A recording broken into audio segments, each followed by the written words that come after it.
Tai va, o aš pati be galo džiaugiuosi ataugusiais plaukais, nes labai stipriai auga plaukai. Jeigu anksčiau pas kirpėją važiuodavau kas 2 mėnesius, tai dabar tenka kas mėnesį važiuoti. Labai auga nagai, jeigu eidavau, ten praleisdavau 4-5 savaitės, tai dabar mėnesio nedatraukiu.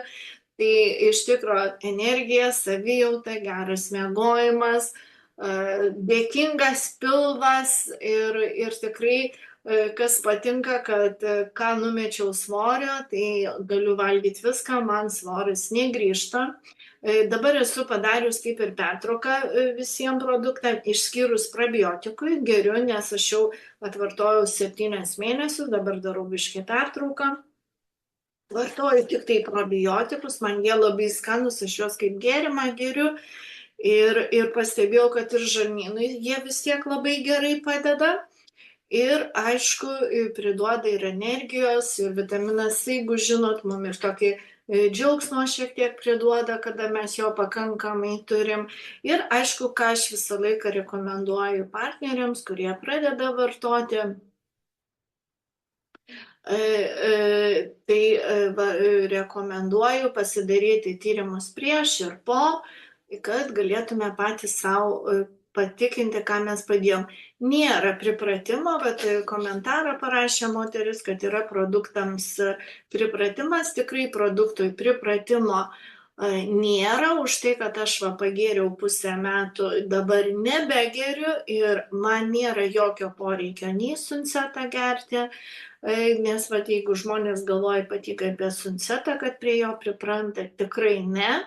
Miegu kuo puikiausiai ir, pavyzdžiui, vyrišką produktą mano vyras pavartojo kažkurį laiką dažniau, paskui visai retai pasidarė ir vis tiek produktas veikia, jisai užkuria mūsų ląstelių regeneraciją, sutvarko, o paskui lieka tik tai profilaktiškai. Todėl pripratimo produktam nėra.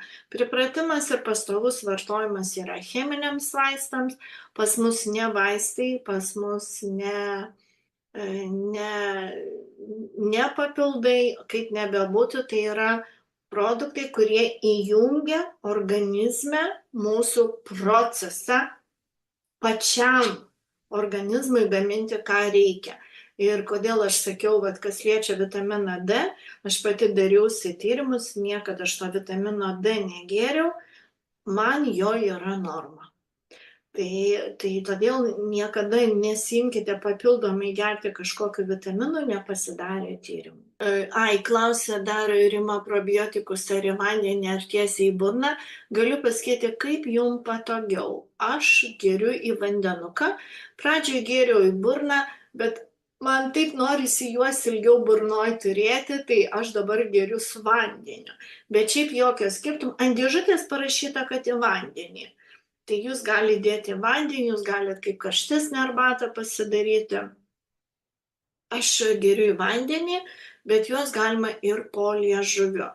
Jeigu duosite vaikučiams, duoti mažesnę dozę. Tai šiandieną labai tikrai noriu visiems padėkoti. Aišku, mano atsiliepimų buvo daug, bet aš dar kartą priminsiu, kad be galo džiaugiuosi, kad yra tokie produktai, kad mums nereikia vartoti chemijos. Kaina produktų tikrai prieinama kiekvienam žmogui, tuo labiau, kad visi turi galimybę prisijungti ir pirkti tiesiai iš kompanijos labai gerą kainą, todėl kreipkitės į tą žmogų, kas jūs pakvietė, kas jums davė informaciją ir sužinokite, kaip įsigyti.